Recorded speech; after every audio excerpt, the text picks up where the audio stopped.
Dans un si grand soleil, Christophe, Hubert Benhamdine, alias le fleuriste, a su tirer son épingle du jeu en détournant les soupçons sur le père Silvio. Mais Cécile, Marie-Gaëlle Calle, est-elle dupe de son manège? Dans un si grand soleil sur France 2, Christophe, Hubert Benhamdine, vétérinaire et serial killer à ses heures perdues, a su manipuler son monde pour détourner les soupçons concernant le meurtre d'Aubert. Il a ainsi tout manigancé pour que la police suspecte à présent le père Silvio qui l'a encouragé à partir faire une retraite au Paraguay. Le fleuriste réussira-t-il à s'en tirer pour de bon? Les doutes de Cécile, Marie-Gaëlle Calle, vont-ils disparaître une fois pour toutes? Un si grand soleil, ce qui vous attend ce mercredi 22 novembre. Attention spoilé.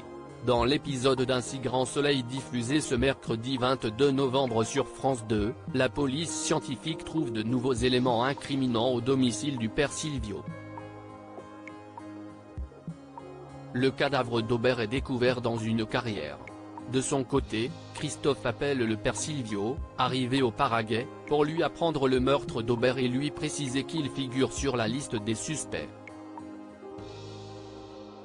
Le vétérinaire convainc ensuite son ami de ne pas revenir en France et d'attendre que l'affaire se tasse. Becker informe Cécile et lui dit que, selon lui, le père Silvio est bien le coupable. À la fin de cette intrigue, on voit une petite scène du quotidien entre Christophe et Cécile comme si de rien n'était, mais je pense que c'est un moment de répit. Elle a acheté la version de Becker qui est persuadé que le coupable est le père Silvio, parti dans un pays où il n'y a pas d'accord d'extradition, nous a raconté Marie-Gaëlle Calle.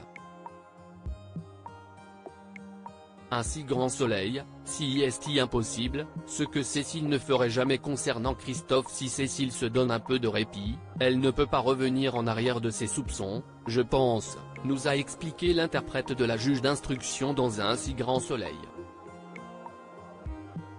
Selon Marie-Gaëlle Calle, si un jour elle sait que Christophe est le fleuriste, il est clair que Cécile ne sera pas complice.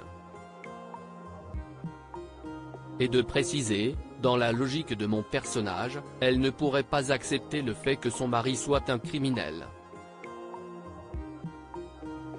C'est impossible. Reste à voir si Christophe fera un jour le faux pas de trop.